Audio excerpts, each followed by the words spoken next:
미국과 유럽연합의 무역협상 타결 소식에 비트코인, 이더리움 등을 비롯한 가상자산 시장도 움직였습니다. 최근 가상자산 시장 흐름과 주목해볼 관련 이슈까지 짚어보겠습니다. 스매시바이 백훈정 대표 오셨습니다. 어서 안녕하세요. 오세요. 안녕하세요. 지난주 조금 이제 그래도 횡보를 조금 해줬는데 실제로 비트코인이랑 기타 가상자산들에서 또 이제 알트코인들이나 이더리움 등 급등락이 엄청 심하더라고요. 그래서 이런 급등락에서 어떻게 대응을 해야 되나요? 코인 투자를 하신 분들은? 대응을 하면 안 됩니다. 샀다 팔았다 하면 안 된다. 그럼요. 무대응이 가장 좋은 전략이라 생각하고요. 네. 왜 오르는지 왜 내리는지 우리가 잘 모르니까 네. 무대응이 가장 좋은 것 같아요. 비트코인은 저는 이제 뭐 비트코인과 알트코인을 여기서는 이렇게 구분짓고 싶지 않습니다. 어차피 어떤 펀더멘탈이 뭐 기업 실적이나 아니면 매출이나 이런 거를 통해서 만들어질 수 있는 게 아닌 네. 그냥 순수하게 자본의 유입과 유출, 수요와 공급 요거에 따라 가격이 매겨지는 자산이기 때문에요. 우리가 시장을 클리어하게 읽을 수 있는 그런 어떤 눈이 없다면 그냥 장기 투자하는 게 가장 좋은 전략인 것 같아요. 근데 비트코인 가격이 지난주에 한번 11만 4천 불 후반대까지 떨어진 이유는 8만 개의 비트코인이 한 번에 시장에 출하됐었거든요. 이 갤럭시 디지털이라고 하는 대형 자산 운용사가 보유하고 있었던 고객 중에 한 분이 이제 14년 동안 이 비트코인을 가지고 있다가 상속 및 기타 처분 때문에 이제 그 8만 개를 한 번에 처분을 했다고 합니다. 근데 그게 무려 하루 만에 다 시장에서 소화가 됐다 그래요. 아마 OTC를 통해서 매도가 됐겠지만 네. 그게 이제 거래소로 바로 흘러나왔지 않겠습니까? 근데 주말 동안 이틀 만에 바로 비트코인이 반등을 한 걸 보면 야, 8만 개 정도 되는 수량도 이제 비트코인이 충분히 소화할 수 있는 능력이 되는구나. 이거를 볼 수 있었던 부분이고 이 EU와의 미국과 협상 타결 당연히 비트코인 가격 상승 반등에 좋은 역할을 준 거는 맞습니다만 이제 거시경제적인 측면 말고 온체인적인 지표를 약간 말씀드려 보면 네. 이 11만 3천 불에서 11만 5천 달러대에 이 유동성이 거의 없는 갭이 있었어요. 그때는 그 가격 구간에는 거의 매수세가 없다는 걸 의미를 하는 겁니다. 근데 가격이 떨어지니까 그 갭에서 갑자기 가격을 확 메우는 매수세가 나오면서 8만 개를 다 소화를 한 거거든요. 이거는 무슨 말이냐면 비트코인을 장기적으로 지금 현재 비트코인이 아직도 상승장 중에 있다라고 보는 굉장히 대형 매수세가 있다는 걸 의미를 하는 겁니다. 네. 그래서 한 번씩 급락이 나올 수는 있겠으나 이번처럼 비트코인이 아직 상승장 중에 있다고 믿는 투자자들이 굉장히 많다는 게 이번에 입증이 된 거고, 즉 무슨 말이냐? 미국 EU 협상 타결, 그 전에는 일본 미국 협상 타결. 네. 이제 어쩌면 7월 31일에 한국 미국 협상 타결 나올 수도 있겠죠. 미국과 중국의 협상은 이제 유예됐습니다만 예. 극적인 협상 타결이 나온다. 이런 호재가 나올 때마다 비트코인에 굉장히 큰 매수세가 몰릴 가능성이 있습니다. 이게 바로 비트코인 가격을 좀 장기적으로, 중장기적으로 좋게 보는 이유죠, 현재. 그러니까 뭔가 위험자산 선호 현상이 강해진다라고 봐야 되는 거예요? 아니면은 예전에 또 금융 대체제로서 뭔가 디지털 금이라고 해서 이쪽으로도 보는 시각이 있잖아요. 어떤 쪽으로 보는 게 더 맞는 거예요? 이분법적으로 볼 필요는 없다고 생각을 예, 합니다. 예. 근데 현재는 일단 10년물 국채 금리만 보면은 네. 지난 2023년부터 계속해서 박스권 안에서 횡보를 하고 있거든요. 물론 급등락은 있었습니다만 4%대 뭐 초중반에서 횡보를 하고 있기 때문에 이제 투자자들이 적응을 했어요. 그래서 급등락은 더 이상 없겠네. 이게 계속 올라갔다 내려갔다 하는 폭이 계속 줄어들고 있거든요. 네. 그래서 S&P 500 지수가 탄력을 받고 지금 올라가는 것 같습니다. 이제 4, 5월 달까지는 계속해서 불확실성이 컸으니까 못 갔는데 그 이후로 연일 신고가를 경신하는 이유는 기준금리는 안 내려왔고 언제 내려올지도 모르겠지만 이제 투자자들이 시장이 어느 정도 적응을 했다. 자, 그럼 이런 상황에 여전히 120조 달러의 자산이 모여있는 미국 그 주식시장이 건재합니다. 그렇게 뭐 앞으로 갑자기 급격하게 떨어질 것 같다거나 아니면은 뭐 그렇다고 해서 다시 급등이 나온다거나 이런 거는 좀 보기 힘들어요. 그러면 투자자들은 바로 다음 먹잇감을 찾아 나서죠. 그래서 독일의 SAP 같은 데가 이제 유럽 최대 대장주 지위에 오르고 우리나라에서도 한화 같은 게 코스피 10위권에 올라와서 코스피 상승을 이끌고 이렇게 약간의 순환매가 벌어지고 있는 겁니다. 다음 먹잇감이 뭐냐? 다음 먹잇감이 뭐냐? 근데 비트코인은 그 와중에 아직까지 전면적인 집중은 받지 못하고 있어요. 비트코인 트레저리 기업 제가 이 시간에 여러 번 설명드렸죠. 네. 이 트레저리 기업들이 주도적으로 비트코인을 매수를 하고 있고 가격이 떨어질 때마다 매집을 하면서 가격을 지지선을 받쳐주고 있고 거기에 편승해서 일부 기관 투자자들이 들어와서 저가의 비트코인을 지금 매집하는 중입니다.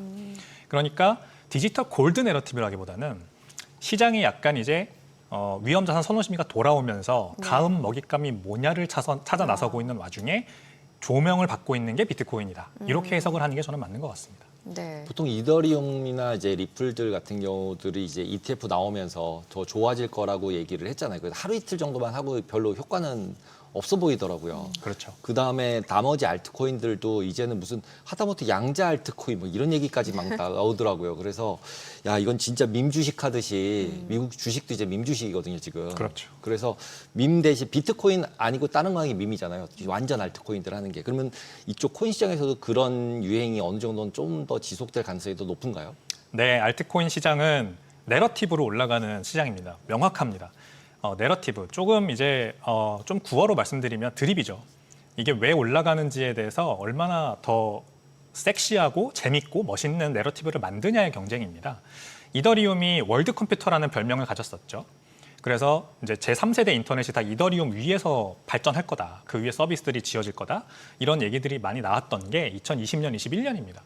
근데 그때 나왔던 NFT, 메타버스, 웹3, 뭐 무브투원 이런 것들이 모두 지금 거의 약발이 다 떨어졌고 사실상 사장제다시피 해가지고요.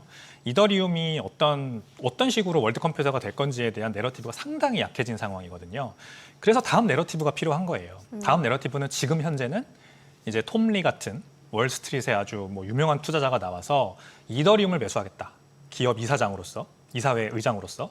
그리고 이 이더리움이 앞으로 20만 달러까지 갈 거다. 2만 달러까지 갈 거다. 이런 이제 장밋빛 전망을 얘기하는 거. 이게 내러티브가 된 거고요.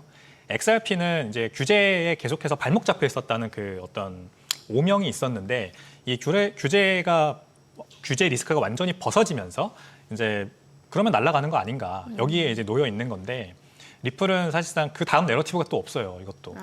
뭐 어떤 스위프트망을 대체하겠다, CBDC를 XRP에서 발행하겠다 이런 것들이 지금 다 요원한 상태고 스테이블 코인, RLUSD 발행을 했으나 이미 스테이블 코인은 테더나 USDC한테 상당히 많이 잠식당해 있는 상태이기 때문에 후발주자로서 가능성이 크지 않아 보이거든요. 그럼 도대체 뭐냐? 리플은 어디다 쓰는 것인고? 이거에 대한 스스로의 답변을 할 수 있어야 가격이 이제 오르겠죠. 네, 그래서 이제 단말마에 끝난 겁니다. 이더리움과 리플 둘 다. 지금 이제 비트코인 관련해서 약간 백도어 리스팅, 이제 주식을 사가지고 비트 사가지고 상장시키는, 그러니까 상장 원래 비즈니스 하고 있지 않은데 그걸 막 백도어로 들어가서 그냥 상장시켜 버리잖아요. 그러면서 블록인가 그런 회사도 막 있으면 편입된다고 하고 이제는 기업과 코인이 막 믹스되고 거기다 트레저리 아까 말씀하신 것처럼 막 그냥 비트코인 사가지고 12발행해서 막 사서 또 올리고 뭔가 이제 전통금융시장에 있었던 사람이 보면은 뭔가 이게 좀 이상해 보이거든요. 정상적이지 같지 않고. 그리고 보통 이럴 때가 끝물이었거든요. 그래서 불안한데 근데 이렇게도 너무 오래 와서 지금 이런 거 자체를 코인 시장에서는 정상적이다라고 볼 수 있나요? 굉장히 좋은 질문이신 것 같습니다. 저도 되게 이 두 가지의 시선이 같이 존재를 하고 있어요. 일단 기업들의 입장에서 먼저 바라보겠습니다. 기업들 입장에서 비트코인을 매수하는 거는 아주 이성적인 결정이라고 생각합니다. 지금 현재 S&P 500 지수에 그냥 눈 감고 투자해도 연평균 11%를 벌 수 있는 시장에 무위험 수익률이 4%대란 말이죠. 이런 상황에서 기업의 CFO가 플러스 알파 수익률을 내기 위해서 어떤 전략을 펼쳐야 될지가 굉장히 복잡하고 힘든 시기란 말입니다. 그걸 잘하는 사람들이 이제 헤지펀드 매니저로 가고 그런 건데 모든 기업들이 그런 걸 할 수 있는 건 아니었죠. 근데 너무나도 명확하게 비트코인이라는 게 이제 이 사정권에 들어온 겁니다. 레이더망에 들어온 겁니다. 게다가 이제 첫 번째면은 사실 도전하기가 힘든데 마이크로 스트래티지나 메타플래닛 같은 기업들이 그 비트코인을 계속 삼으로써 주가가 뭐 몇백 배 상승하는 걸 보여줬기 때문에 따라가기 상당히 용이해진 거죠. 네, 그래서 기업들의 의사결정은 저는 이성적이고 굉장히 괜찮은 판단이다라고 생각을 하는데 이제 이게 과연 그러면은 거품이 아니냐, 정상이냐 이렇게 여쭤보신다면 일부 정상이 아닌 부분도 분명히 있습니다. 어쨌든 이 기업이 채권을 발행해서 회사채를 발행해서 자금 조달한다는 비트코인을 사고 그것을 주가를 부양한 다음에 채권을 더 발행하는 거를 계속 반복하고 있는 거라서 이게 언제까지 유지가 가능하냐 당연히 계속 유지될 수는 없겠죠. 그래서 이제 스트래티지를 대표적으로 말씀을 드리면 이제 더 이상 그 전환사채를 잘 발행하지 않습니다. 영구 우선주라는 걸 발행하는 걸로 전략을 틀었어요.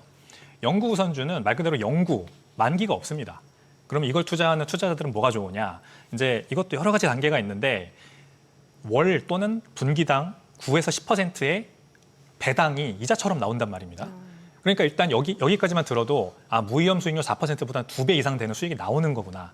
여기에 이것도 어쨌든 우선주란 말입니다. 그러니까 주가가 올라가요. 그러면 이제 추가 수익까지 도모할 수 있고 일부 우선주는 또 이 보통주 전환 옵션까지 있어요. 그러니까 보통주 가격이 많이 오를 때는 보통주 전환 옵션을 행사해서 큰 수익까지 벌 수 있는 가능성이 있는 이렇게 제가 앞서 이제 섹시하다 예쁘다 이런 내러티브 말씀드렸잖아요. 이거를 기업이 스스로 자기가 이 상품을 만들어서 붙여서 내놓고 있는 지금 실정이란 말입니다. 이게 과연 언제까지 통할 거냐 이게 관건인 것 같습니다. 스트래티지는 지금까지는 잘하고 있어요. 네. 5억 불 공모했는데 25억 불이 모였단 말입니다. 와. 그러니까 아주 엄청나게 오버 설정되고 있단 말이죠. 네. 그러니까 이거를 따라하는 기업들이 이제 문제일 것 같아요, 저는. 스트래티지도 잘 되니까 나도 잘 될 거야. 이런 식으로 좀 더 위험하게, 좀 더 공격적으로 했다가 분명히 터져서 먼저 이렇게 파산이나 아니면은 뭐 모라토리엄이나 이런 거를 선언해버리는 기업들이 나오지 않을까. 그렇게 비트코인 시장의 이번 사이클이 거품이 터지지 않을까 저는 조심스럽게 한번 예상해 봅니다. 언제인지는 모르는 거죠. 네, 언제인지까지는 모르겠으나 근데 이제 아까 전에 8만 개 정도를 매도를 했다고 했는데 그럼 온체인 데이터를 보면 8만 개가 누가 파는지도 알고 사는 것도 누가 사는지도 다 아나요? 이제 어느 정도는 예상이 가능하다고 합니다. 이 온체인 지표를 면밀하게 들여다보는 몇 개 이제 큰 애널리시스 분석 기업들이 있는데 이런 것들은 이제 각 지갑의 주인이 누군지를 평소에 그냥 계속 모니터링을 하면서 특정을 해놔요. 예를 들어 거래소 바이낸스, 뭐 코인베이스 아니면은 뭐 갤럭시 디지털 같은 자산운용사 이런 것들이 이제 공개적으로 이거 우리 거예요라고는 안 하더라도 여기에서 발생하는 입출입이 많네 그러면은 이 어떤 곳으로 가는지 훑어보자. 그러면은 그 거래소로 들어갔다. 그러면 거래소에 고객이 누군지 어느 정도 데이터가 있는 상황이라면 이제 여기가 갤럭시일 수 있겠구나 이렇게 이제 유추할 수 있다는 거죠. 근데 이게 굉장히 이 가능성이 높습니다. 그래가지고 갤럭시 디지털이 확실한 것 같아가지고 언론에서 이게 이제 퍼지니까 갤럭시 디지털이 인정을 한 그런 상황이에요. 그래서 8만 개를 어떤 고객인지 고객 정보는 등장하지 않았으나 공개되지 않았으나 갤럭시 디지털이 아무튼 이렇게 대리해서 팔았다. 여기까지는 확인이 된 상태입니다. 지금 이제 비트코인 트레저리 대표적으로 뭐 스트래티지도 그렇고 근데 그 이전에 보니까 이게 비트코인 보유 기업들 S&P 500 입성이 굉장히 빨라지고 있다고 하는데 블록이 편입이 됐다면서요? 그렇습니다. 예. 블록은 이제 전 스퀘어, 네. 미국에서는 스퀘어라는 포스기를 엄청나게 많이 씁니다. 네. 북미권에서 그리고 호주에서 특히 많이 쓰는 걸로 알고 있는데 캐시앱이라고 하는 우리나라로 치면 카카오페이 같은 그런 핀테크 앱으로도 유명합니다. 근데 여기에 이제 대표가 바로 트위터 창업자인 잭 돌시죠. 네. 이 잭 돌시가 나는 비트코인에 올인하겠다 이렇게 트위터 대표 물러나고 블록에 이제 올인을 하고 있고 스퀘어 이름을 또 블록이라는 이름으로 바꿔서 비트코인 전문 사업 또는 투자 인프라 기업으로 지금 탈바꿈해가지고 계속해서 사업을 해오고 있습니다. 대표적으로 캐시앱과 스퀘어 포스기에 비트코인 매수 매도 기능을 넣었고요. 네. 그다음에 이제 올해 6월부터는 전 세계에 깔려 있는 포스기 이 사장님들이 비트코인 결제를 받으실 수 있게 그 기능도 넣었어요. 네.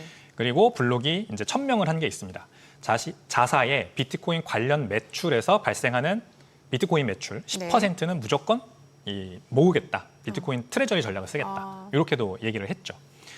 그래서 사실 블록은 S&P 500 이 진입 조건에 충분하지 않다고 봤어요, 애널리스트들이. 네. 오히려 스트래티지나 아니면 로빈후드가 가깝다.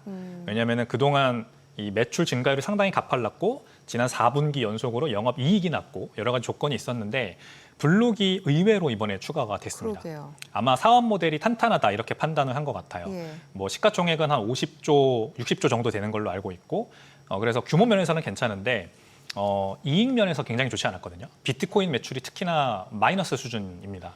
근데 S&P 500은 어쨌든 이 전체적으로 사업의 이 포트폴리오를 봤을 때 괜찮다고 판단을 한 것 같고 저는 앞으로 이런 물결이 앞으로 계속해서 더 확산될 거라고 생각합니다. 네. 코인베이스가 S&P 500 올라갔고 블록 올라갔고 이제 곧 스트래티지도 그러면 얼마 안 남았다고 보고요. 로빈후드 지금 열심히 암호화폐 관련 사업하고 이제 자체 블록체인까지 만들어 런칭을 했는데 역시 저는 편입될 거라고 보고 그리고 그다음 비트코인 트레저리 전략을 펼치거나 아니면 비트코인 사업을 통해서 비트코인으로 매출을 내는 그런 기업들이 순차적으로 S&P 500 올라가지 않을까. 특히 이제 채굴 기업들, 네. 마라톤 디지털 홀딩스, 뭐 라이엇 블록체인 이런 대규모 상장사들이 지금 나스닥 거의 이제 지수에 들어가 있는데 네. S&P 500에 들어가는 것도 가시권에 놓여 있다 이렇게 봅니다. 근데 이제 대출이나 이런 것들 건드리면 그 루나 사태 같은 거가 일어나진 않나요? 대출이요? 대출로 레버리지도 일으키고 그 다음에 조금 아까 말씀하신 것처럼 아무나 이제 발행해가지고 또 사고 하다가 하나 파산되면 또 하나 파산되고 그러면 루나 사태 터진 거랑 차이가 별로 없지 않나요? 누가 사주지만 않으면 루나처럼 되는 거잖아요. 그렇죠. 근데 루나 사태의 본질은 이 완전히 무위험 수익을 약속을 했다는 겁니다. 무위험 29%였나 19%? 네네. 19%의 무위험 수익을 약속한 어떤 디파이라는 일종의 대출 예치 상품이 있었고 네.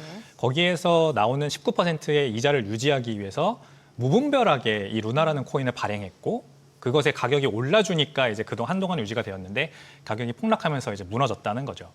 그래서 비트코인도 루나가 가격이 올라갔다 펌핑했다 덤핑해서 가격이 떨어지면서 그 루나 테라 사태가 발생한 것처럼 비트코인 가격도 올라갔다가 크게 떨어질 때 이렇게 무분별하게 대출을 통해 비트코인을 샀던 기업들이나 또는 뭐 개인이나 기관들이 버티지 못하고 파산하는 일이 있을 수는 있을 것 같습니다. 근데 그게 이제 완전히 뭐 큰 어떤 비트코인의 80%, 90% 폭락까지 이어질 거냐? 저는 그렇게는 또 보지 않아요. 왜냐하면 온체인 지표 중에 실현 가격이라는 거를 보면요. 네. 이 비트코인이 마지막에 움직인 그 순간의 가격을 타임스탬프로 네. 딱 찍은 거거든요. 이게 1조 달러입니다. 근데 현재 비트코인의 시가총액이 2조 달러잖아요. 이게 보통 현재 같은 상승장에는 한 7배, 8배 차이가 나야 됩니다. 근데 2배밖에 차이가 안 난다는 거는 같이 가고 있다는 거예요. 그래서 상당히 비트코인의 가치를 높게 보고 여기에 장기적으로 투자하려고 하는 기관 기업들이 들어와 있다는 거라서 충분히 버틸 만한 재간이 있다 아직까지 이렇게 봅니다. 알겠습니다. 오늘 내용 잘 들었습니다. 고맙습니다.